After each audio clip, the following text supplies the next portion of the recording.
How's it going, everyone? Shiny Plume here with a new deck profile. Today I wanted to talk about one of my favorite decks of the new format, Vanquish Soul. I went to locals and got second place with this deck. I played against Labyrinth, then Runic White Forest, then Rescue Ace Snake Eye, and then Snake Eye Fire King Azamina. The lab game, Runic game, and Rescue Ace game I ended up winning, and I ended up falling short to the Snake Eye player in game three, but it was an extremely close match. I could have easily won if I just sided properly, and we kind of both agreed on that. But this deck has been one of my favorite decks to play this format and has proven to be very resilient, very strong, despite not really playing any in-engine negates or anything like that, because this deck doesn't have really many negates aside maybe from hand traps. And even then, like, the hand traps aren't what make this deck really good. I honestly think this is one of my favorite decks just to play at a local level, and it did not disappoint. So, first of all, shout outs to my buddy Chris, who has been helping me a lot extensively with this deck. Me and him have been bouncing back and forth on how to play this deck and what the optimal deck build is and which staples to play, which ones are really good, which ones aren't as great. And while we disagree on some things, and I'll get into that, I think overall, me and him have just kind of been the two people who, at our locals, have been having a lot of fun with this deck. So, shout outs to him. So, let's get into the deck profile because there's quite a bit to get to. So, we're going to start off with the main man himself. Start off with 3 Rosin. This is the best card in the deck. And it's not even close. Like, you summon this and it searches any Vanquish Soul monster in your deck, and it reveals monsters in your hand to get their effects going. This plus another fire name in your hand is full combo, and it is definitely the best card in the deck by far. You always want to see it. There's many ways to search it in this deck, and it's just so vital to see this card. Then we get 2 copies of Rosin's partner in crime, Vanquish Soul Jylong. And what this card does is that this is also one of the bread and butter cards of the deck, because if you reveal a Vanquish Soul in your hand, you can then special summon this card. And then you can reveal 2 fire monsters to search for any Vanquish Soul card in your deck. Not just monsters, but also the spells and the traps, and it's a quick effect. So it is very, very, very powerful. Definitely one of the cards you want to keep on the field as much as possible. Its other effect to change battle position, I'll get into this later, but that does come up in a very weird niche play. And that's part of the reason I like this deck is some of the weird niche interactions you can do that absolutely give you advantage. So now let's move on to one of the heavy hitters, 3 Heavy Borger. This is one of the reasons you can OTK in this deck. It has an effect to, if you have a Vanquish Soul in your field, you could target it, reveal this, target the Vanquish Soul in your field, and basically tag out as a quick effect. So it can dodge things like Imperm, Effect Veiler on your Rosin. So like if you go normal summon Rosin and they try to Veiler Imperm it, you can chain Borger to tag out so that the Rosin still resolves. But also, it has 2 effects. You can reveal a dark in your hand to draw a card, or you can reveal a fire and a dark. No, an earth and a fire. You can reveal an earth and a fire to inflict 1,500 damage to your opponent. Both of the effects are quick effects, and the burn damage really helps you get lethal. Just something to keep in mind with this deck while you're playing it. You aren't going to OTK very often. In fact, you're probably going to go to a lot of grind games with this deck, but this deck really performs well in the grind because a lot of its effects are quick effects. And because of that, you can do it on your turn and your opponent's turn, meaning that every single turn, basically, you're getting advantage, or you're burning your opponent, or you're searching, you're constantly tagging out. you basically just keep playing every single turn, which is part of why this deck is so good, even without having any real negates in it. It has a counter trap, but nobody plays it. Anyway, we got 2 copies of Dr. Madlove. I actually don't like seeing this in my hand very often. That's why this deck. That's why in this build I only have it at 2. It searches spells and traps, but the main reason it's played is because it's a dark name, which you can reveal for Heavy Borger to draw cards. Because let's be real, Jylong is probably the way you're going to be searching a lot of the times in this deck, more so than with Mad Love, and also it's a level 4, so it still has its place. It's just not as good as it used to be since Jylong came out.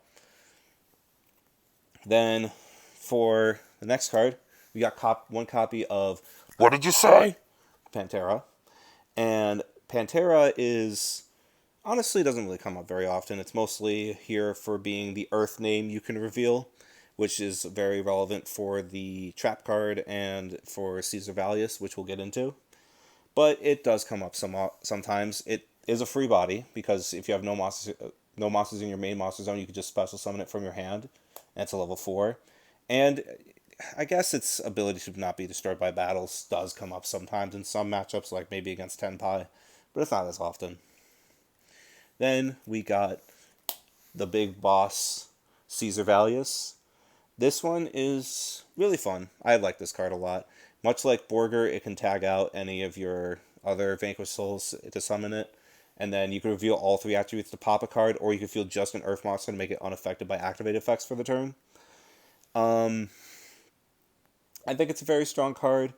I've seen a lot of people play 2 copies of this, and honestly, 2 does come up enough that I probably should be playing 2 copies of it. The only reason I'm playing 1 copy of it is because I only have 1 copy of it. But if you have 2, I would recommend playing 2. Alright, so that's it for the Vanquish Soul names.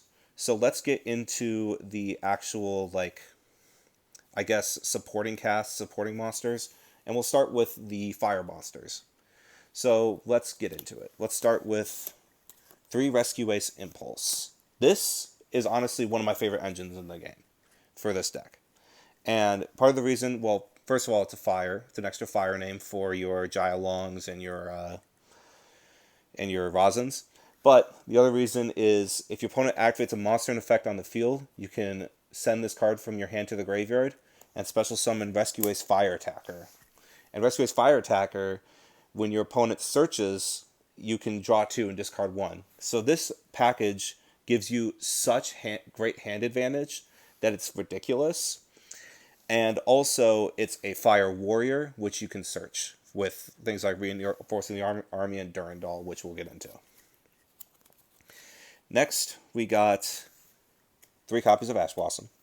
I'm playing common ones because I think it's funny, honestly. I do have higher rarity Ash Blossoms. I just choose to play the commons in this because I think it's hilarious. Ash Blossom's just really good generically. But in this deck, honestly, sometimes you want to hold it.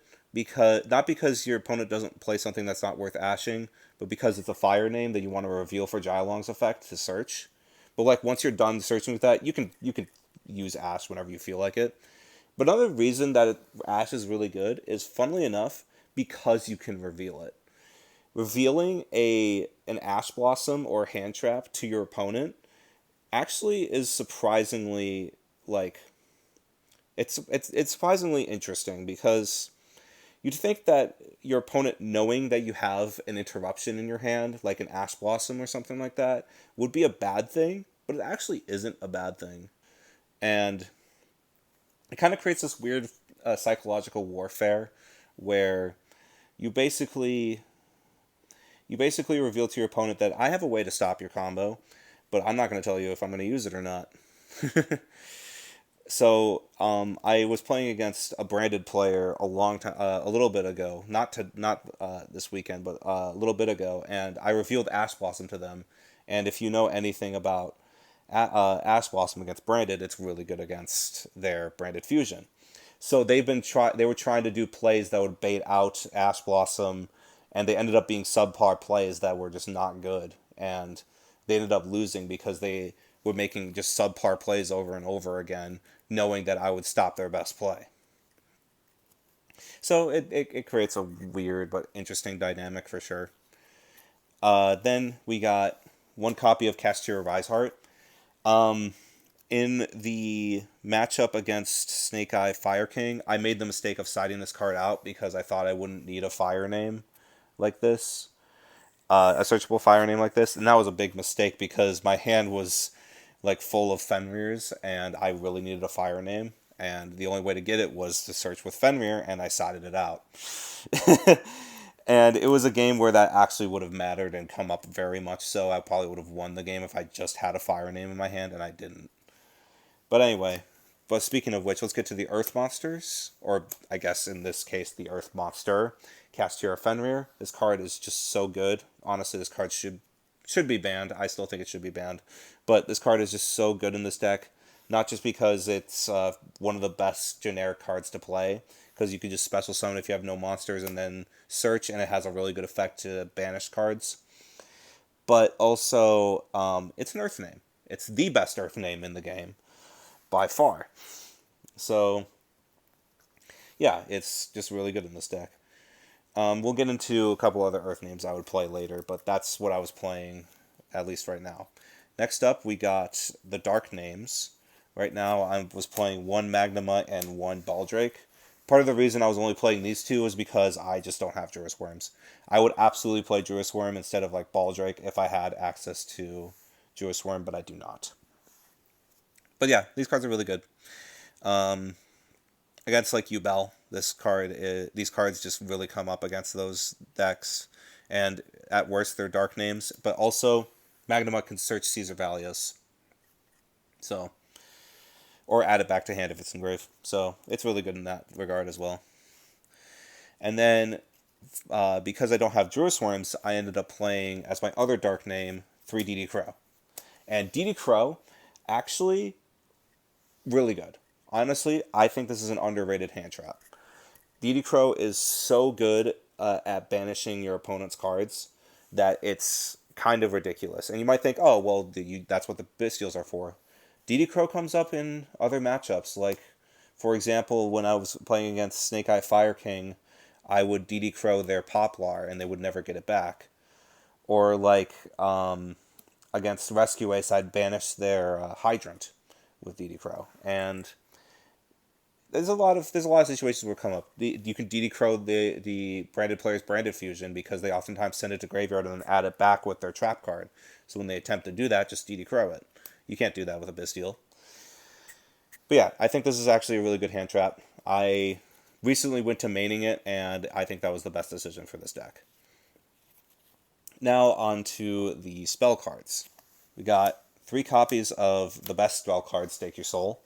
I wish this was searchable, but it's not.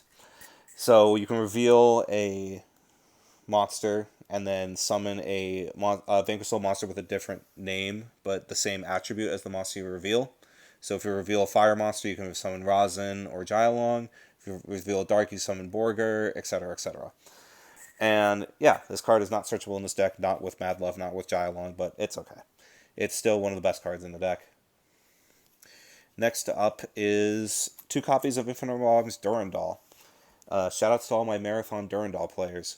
But this card, when it's activated, you can equip it to either your monster or even your opponent's monster, and then add a level 5 or lower Fire Warrior, which is usually going to be your Razin, or if you have Razin already in your hand, you can be Rescue Ace Impulse. And it's just a way to search Razin because Razin's the best card in the deck. Next, we got, speaking of which, Reinforcement of the Army. Also searches Razin, but also can search Impulse. Then we got Pot of Prosperity. This card's at 1, but it's still really good. I personally, in this deck, I was against this card because I would rely a lot more on the heavy Borger effect to draw a card. But with it being at 1, I think it's justified at this point. If it was, I probably wouldn't. If it was unlimited, I probably wouldn't play it more than 2. Next, we got 1 copy of Dust Devil. This card still comes up very often to Book of Moon, your opponent's monsters. 1 Continue, which does come up as well. 1 Called by the Grave, which wins me a bunch of games. And then for the trap cards, one, there can be only one. Honestly, I don't think this card is that great in this deck. At least not right now. But, I mean, part of the reason is because it's at 1. If it was at 3, obviously I would play it at 3 in this deck. But it's okay. It's not great.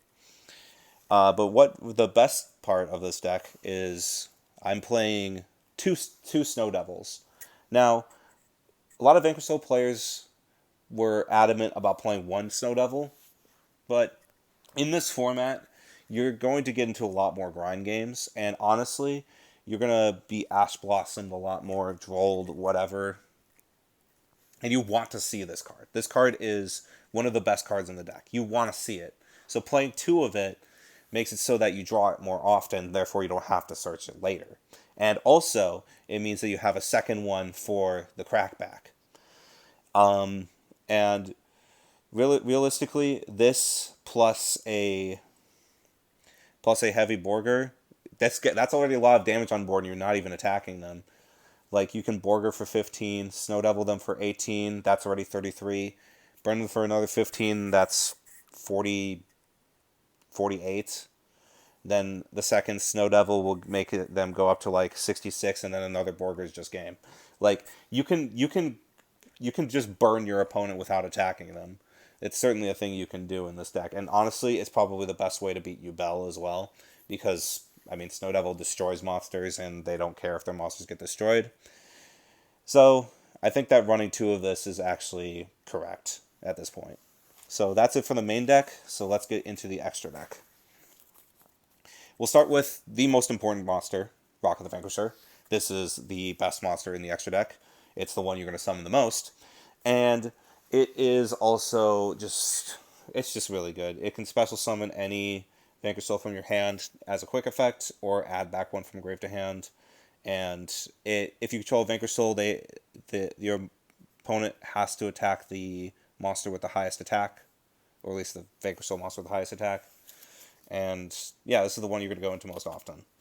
For the other links, most of them didn't really come up very often, but they can come up in niche situations. I play IP Masquerena, Dark Charmer, SP Little Knights, Hita, Talker, and Underworld Goddess. Underworld Goddess is probably the link monster that comes up the most, because just outing your opponent's monsters is really good. I probably would actually play over Talker.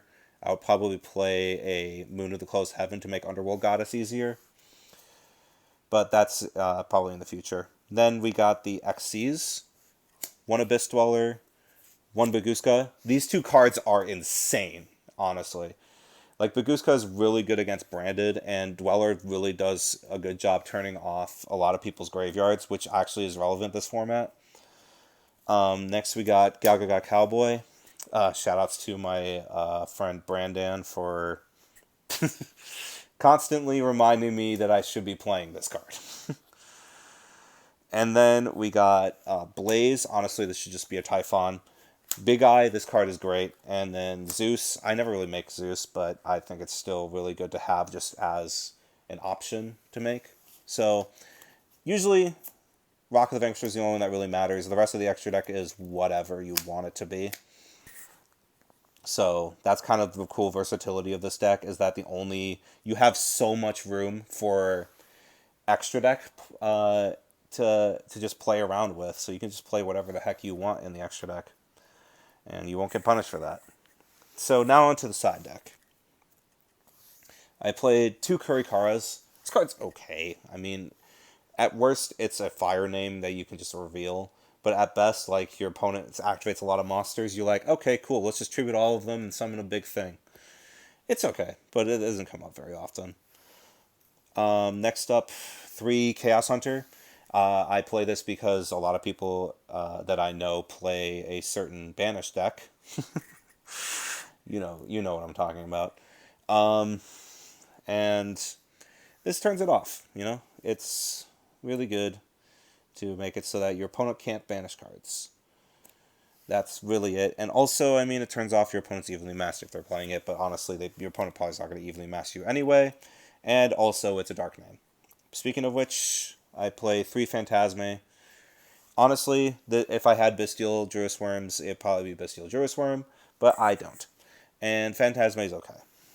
Not really a fan of it this format, but, The weakest part of this deck for me is definitely the side deck. I could probably change it out for other things, maybe like an imperm or something. But this is what I played, and this is what I had. And next on the docket is 3 Dimension Shifter. I'm going to be straight here. This card sucks in this deck. This card is awful. I don't understand why people would ever play Dimension Shifter in Vanquish Soul. This card is so bad. Like, sure, yeah, I get it. It's a card that's a good meta call for this format because it's really good against Snake Eyes and Yubel and the turn skips them, blah blah blah blah blah blah blah blah. I get that. But Vanquish Soul sucks under Shifter. I hate to say it. Like, I hear people saying all the time, oh, it's not that bad. It's like, you play Shifter and then you still win the game. You skip your opponent's turn and you just win the crackback. You can't go full combo under Shifter when you play Vanquish Soul. You can't. You cannot do anything. Like, what are you going to do? Normal summon Rosin, search, pass? Like, no, that's terrible. No. The only reason that Shifter is ever to be played in Vanquish Soul is if you have exactly this. If you have exactly Rosin and Shifter. Not a way to summon Rosin, but of exactly Rosin already in your hand. Like, if you have Durandal, you have Stake Your Soul, you have any way to search Rosin or summon Rosin, that Shifter might as well be dead. Because, like, you can't go full combo with it. God forbid your opponent has an Ash Blossom or something when you activate Shifter. Yeah, you're probably going to turn skip them, but you're also going to lose to your own Shifter. Every single time I activated Shifter, I lost the game. This is not an exaggeration. This card sucks in this deck. The only reason you'd play it is if you use normal summon Rosin, you can go your full combo, link 1 and 2, Rock of the Vanquisher, add back Rosin, you have no cards in your graveyard, and then you Shifter. Like, that's the only time Shifter is ever good in this deck. It's so bad. Like, I do not care what people say about this card. Do not play Shifter. It is a death trap. Okay, so what would I recommend instead? Look, if you really, really, really need to play a Shifter-like card, play Retaliating Sea instead. It does the exact same thing, except that, 1, you can search Contact Sea if you wanted to, and 2, it's an Earth name. You really need more Earth names in this than you need Dark names. That's the other thing about Shifter. People are like, oh, it's a Dark name you can have in your hand. You are not starred for Darks in this deck. You are starred for Earths. Sorry, rant over. I am sick of people telling me that Shifter is good in this deck. It's not. Anyway, rest of the extra side deck, 3 Cyclone. I think this card's fine. And then 1 Duster. It's okay. Like, the Duster doesn't really come up very often, but you got to be prepared for stun. That's all. I'm sorry, I got really heated there. That was very unprofessional. Anyway, yeah, but for real, this is my Vanquish Soul deck profile. I think that this deck is overall really fun, really good, really plays well against the meta, and if you're willing to take the time to actually learn this deck, it's really fun. Like, at the end of the day, that's all that really matters to me, is that this deck is really fun to play. And yeah, I mean, let me know what you guys thought of this deck in the comments. What would you guys change about this deck? What do you guys think? Do you guys like this deck? Do you want to see more deck profiles of decks that I enjoy? And let me know what you think. I really am open to the idea of improving, like, my videos and the decks I play. Not to the point where I'm, like, super meta or anything. I don't really care about that. But, like, just getting better with decks that I enjoy. But anyway, that's all for now. I appreciate you all for watching. Peace.